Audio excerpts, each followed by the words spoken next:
it's Barb Meeble PhD, and I was looking back at 2023 and thought it would be fun to look at the favorite 10 games that I played throughout the year.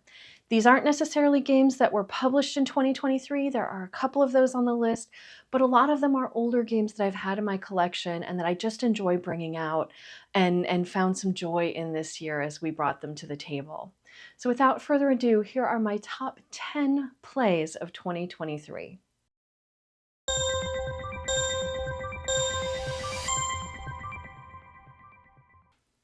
Number 10 is a new 2023 game, and it's one that I got toward the end of the year, but I've gotten it to the table a few times and I've just been charmed by the game, and that's Arborea.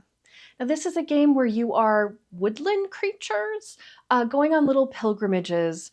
The theme is there, but it's mostly in the art. What you're really doing is you have these workers that you get to place out on these different pilgrimage paths.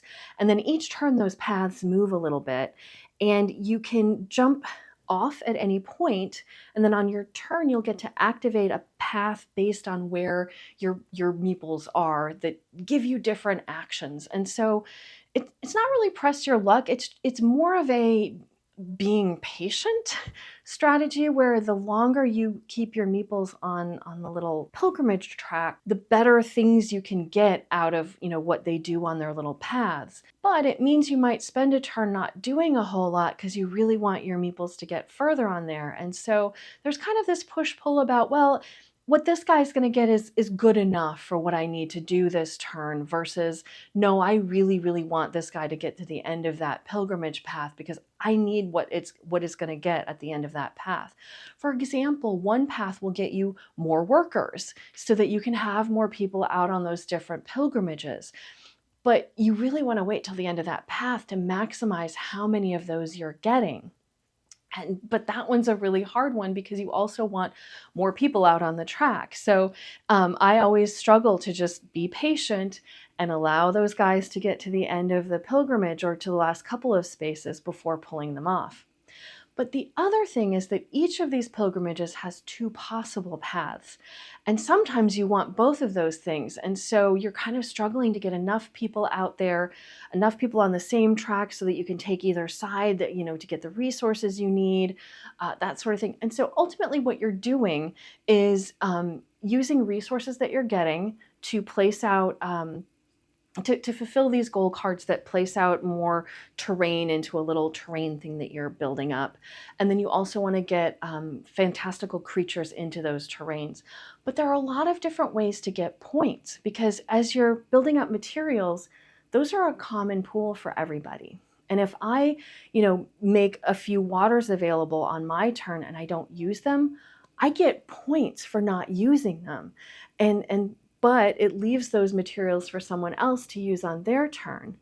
And then they're going to get points later in the game when they place, they fulfill their goal and place down another card into their terrain. And so we found there's actually a couple of really good paths to victory here where there was one game where I built out this amazing little terrain with a lot of different animals, and my spouse was constantly making materials for me. But he was getting a ton of points by not using them all on his turn. And so I really like that there's this, a couple of ways to think about how to get points in this game. And so it just, for me, opens up so many possibilities and makes me want to get it to the table more and more. For that reason, Arborea is my number 10.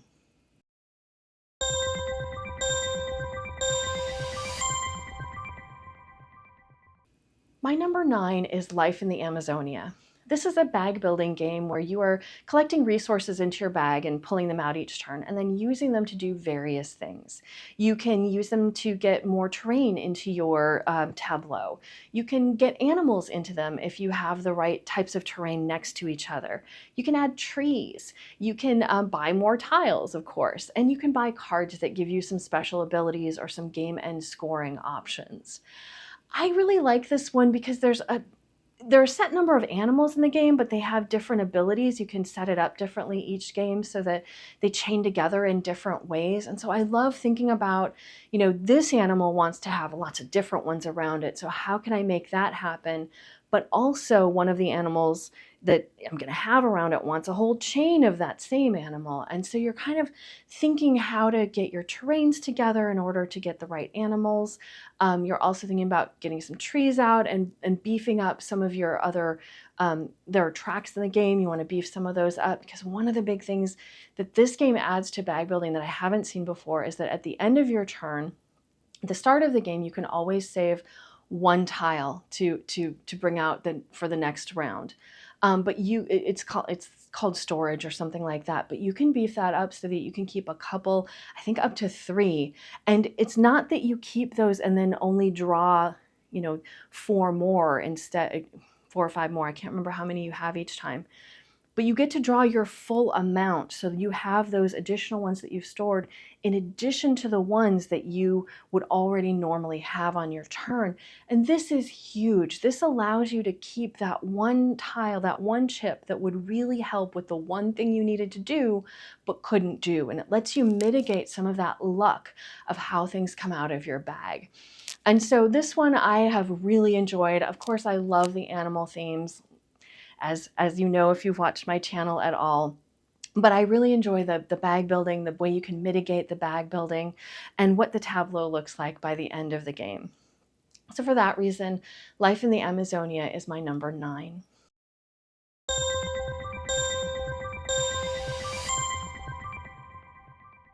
My number 8 is Planet Unknown. This is a polyomino placement game where everyone has a planet that they are trying to fill up with different terrain types that come in the shapes of different polyominoes. You have this Lazy Susan in the middle of the table, and if it's more than 2 players, the active player gets to spin it to where they want, which wedge they want to pull their tiles out of, and everyone else has a little pointer to which bin they get to choose from. In the 2-player game, it's a little different. You always just turn it 1 clockwise, but you can also then plan ahead for what's coming next. But then everybody takes a tile from their bin, places it on their planet, moves up these tracks, based on the terrain that you're playing. Those tracks can do different things. You can get some cards that will give you some different scoring opportunities. You can build up some technology, which helps you kind of break the rules here and there. And my favorite part is getting rovers out on your planet and driving them around, because you want them to pick up and destroy the meteorite shards, which hamper your scoring at the end of the game. But also, it's just cute seeing them driving around your planet. And this one has come out a lot. It's great at the high player count. It plays up to, I think, 5 or 6. And since it's simultaneous play, adding more players doesn't add a whole lot of time to the game. And so for that reason, Planet Unknown was my number 8.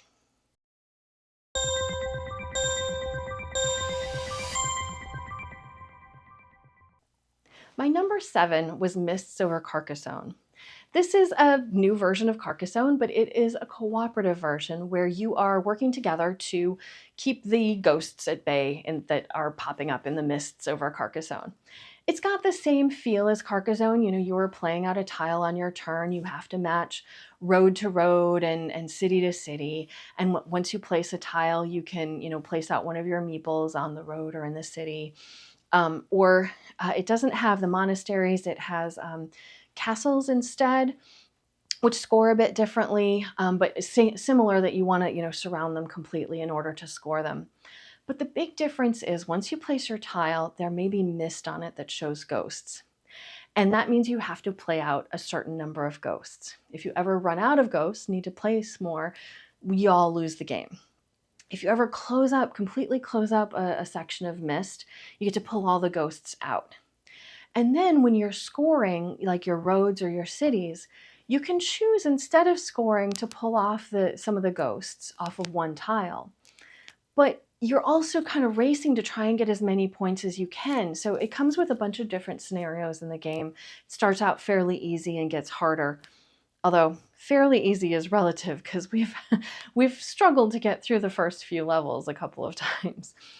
But you really want to get, points as quickly as possible, because, that will help you with the ultimate goal. You have a points goal that you're working toward. But on the other hand, if all the ghosts come out before you make those points, the point is moot, you lose anyway. So there's this nice, push-pull of like, do I score this? Are those 2 points really gonna make a big difference? Probably not. Let's pull off some ghosts. But 4 to 6 points, that may actually make a difference toward the end of the game. And so maybe you'll push your luck a little bit and hope that you get the right tile that doesn't sink you with the ghosts at the very, very end. And so for me, this has really revitalized Carcassonne for me. I like the game, I like the base game, but I felt like I'd played it out. This one brought it back to the table and really made me excited about it again. And so for those reasons, Mists over Carcassonne is my number 7.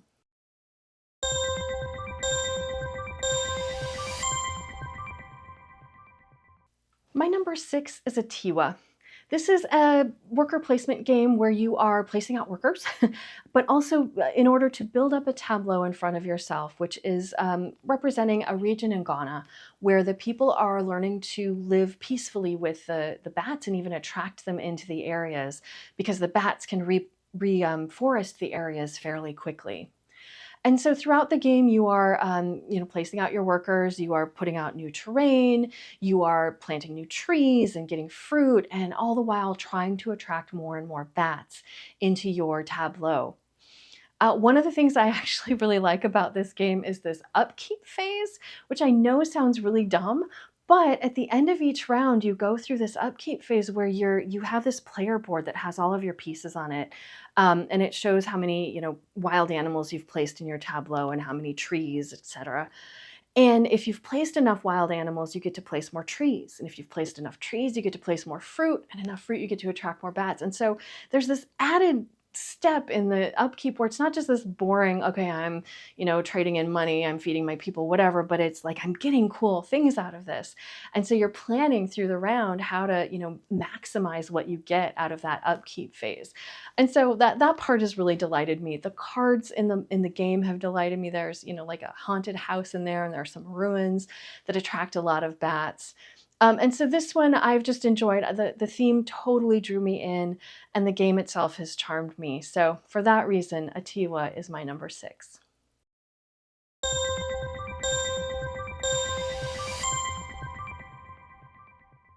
My number 5 is Lost Ruins of Arnak. We've been enjoying this game, especially after we got the first expansion with the leaders so that everyone has some asymmetric powers in the game.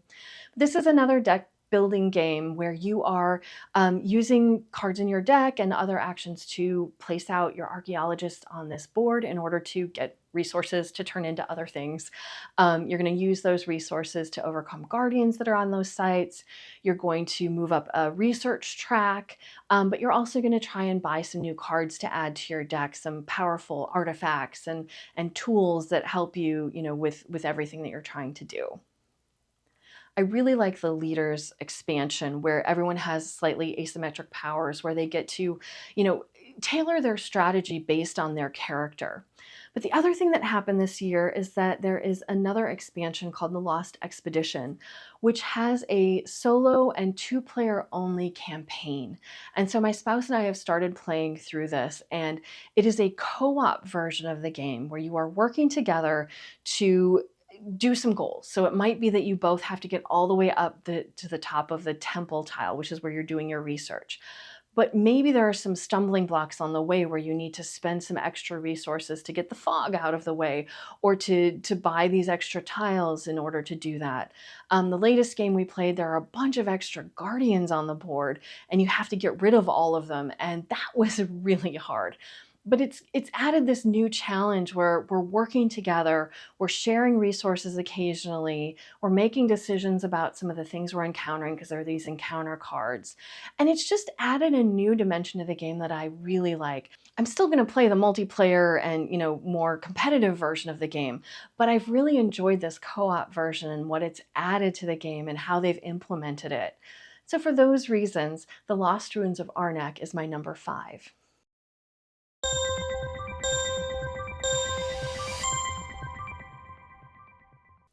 My number 4 is Amritsar the Golden Temple. I'm not gonna lie, I was drawn into this game by the giant elephant meeple. I'm a huge fan of elephants.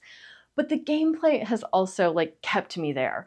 This is a game that has a Mancala mechanism, which I don't have a lot of games, at least in my collection, that have this, just a couple, and it's one that I really enjoy. So it's one where there's you have this temple in the middle of the board, and you're trying to deliver resources to it to help build it throughout the course of the game. But you are also building up your own little engine of technology and storage and other things on your own board. And the way you're doing this is that you have a giant elephant that's moving around the outside, and it can carry cubes, which are then delivered to the temple. Very thematic, I know. But you also then have this other ring of meeples that don't belong to anybody. They're not player meeples. And you pick up a group and you start placing them out. And where the last one ends, that region defines what actions you can take. If the color of that meeple matches the action in that region that you're taking, you get to take 2 actions. And then on top of that, if your elephant is there, you also get to take an elephant action. And so this is a game where you have only, I think, 12 or 12 or 16 turns throughout the game. It's a limited number of turns. And so every turn you're really trying to maximize how much you can get out of it. And so you really want to match the color of the meeple if you possibly can. And you really want to have your elephant there to get that additional action if you can. And the other thing you can do is that everyone else gets to follow that action if they would like. If they have an action for that color meeple defined on their player board, that you get to unlock these various actions throughout the game. And but if that person follows, they give the active player a point. So they may or may not want to, depending on how much they think they're going to get out of it. On the other hand, with all of the limitations to how many actions you're getting, you may just want to do it because you want to make sure you're getting all of the actions you can, squeezing everything you can out of this game. And so this one has been a real delight to me. I love that, thinking ahead of where you want to get those meeples to be, and can you get your elephant there as well? Or is it better to take a slightly lesser action because your elephant's there and you can get the right color meeple there? And so this one again, it's been kind of a brain burner, but I love that kind of a game. So for those reasons, Amritsar the Golden Temple is my number 4.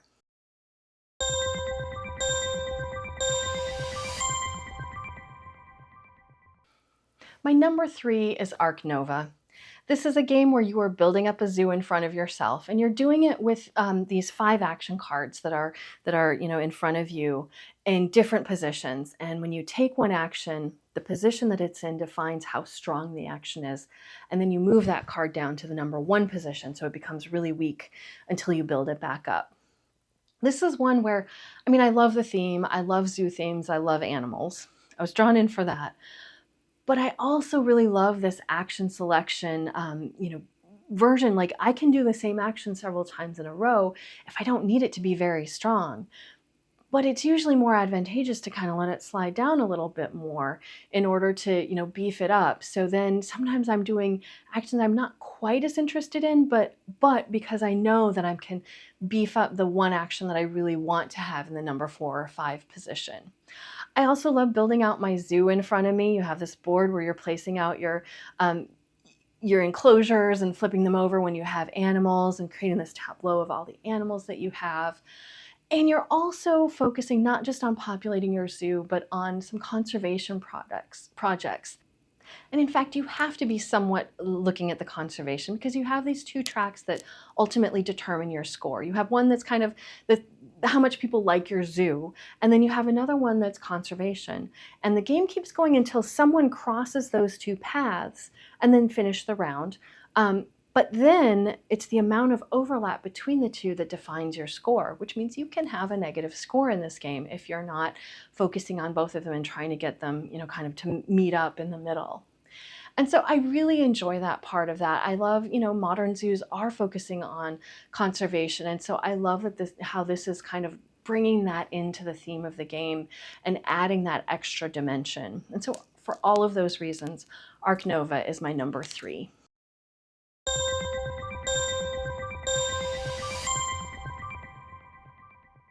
My number 2 is Dungeon Pets. This is a game that often only comes out once a year, but this year we had it on our 10 by 10 challenge. We still only managed to play it 5 times, but 5 is way more than the 1 that I usually get it to the table. And so for me, it's been really fun to see this game hitting the table at least a little bit more often this year. And in fact, I got to introduce it to some new players at the Dice Tower Retreat, which was a lot of fun for me to kind of see other people enjoying the game and beating my pants off, which was fine because it was just a lot of fun to introduce this and see them enjoying the game. This is another worker placement game where you are imps who are running a pet shop of these kind of weird pets. As you place out your workers, you're getting new cages for your pet shop, you're getting some new pets, you're getting them food, you're getting some artifacts that will help you out with some special powers, because after you do all your shopping and rearrange your shop with your new pets, you then have to care for their needs. And this can be a challenge because, as they get older and older, they have more and more needs. They get angrier, they need to be fed more, they want to be played with more, they have magical outbursts. And if you can't take care of those, you're going to end up losing those pets, making them unhappy first, but then maybe losing them if you're, neglecting them more and more. And then at the end of the round, you're trying to sell off your pets to people who are going to care for them. And so I love the art in this game. I love the theme. I actually really like how it all works together. It's really long, which is why it can take a bit to get it to the table. But when I do, it is always just so much fun. We tell little stories about the pets that are in our shop and how we're fulfilling their needs and what this little magical outburst led to. And so this one is just a joy to get out. And for those reasons, it is my number 2.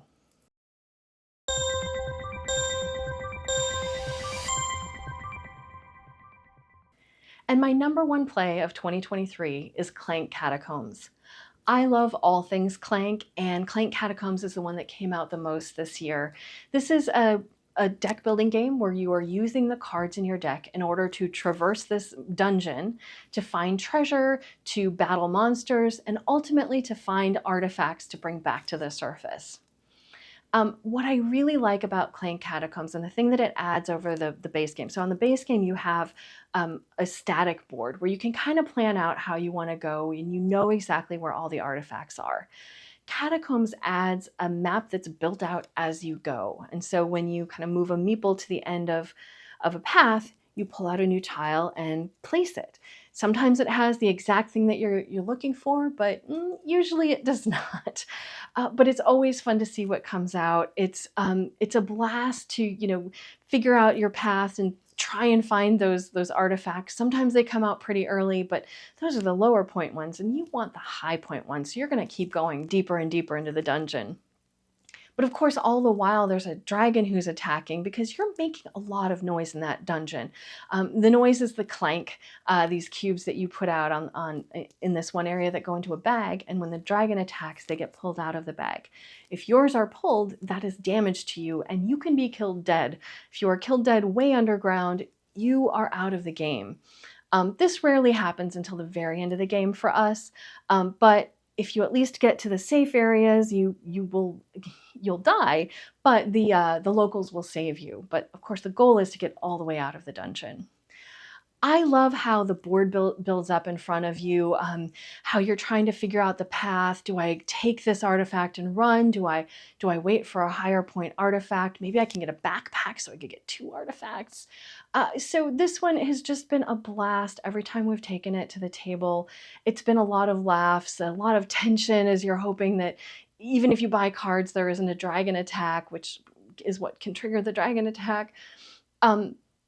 And so for all of those reasons, Clank Catacombs is my number 1 play for 2023. I'm hoping you've had a great year gaming. Let me know some of your favorite ones in the comments below. I'd love to hear about what you've gotten to the table and what's brought you a lot of joy this year. Otherwise, I will be back again with more videos on my channel. Be sure to like and subscribe so that you know when those are coming out. In the meantime, you can follow me on Instagram and Blue Sky as MeeplePhD, and I have a blog at meeplephd.com. We'll see you next time.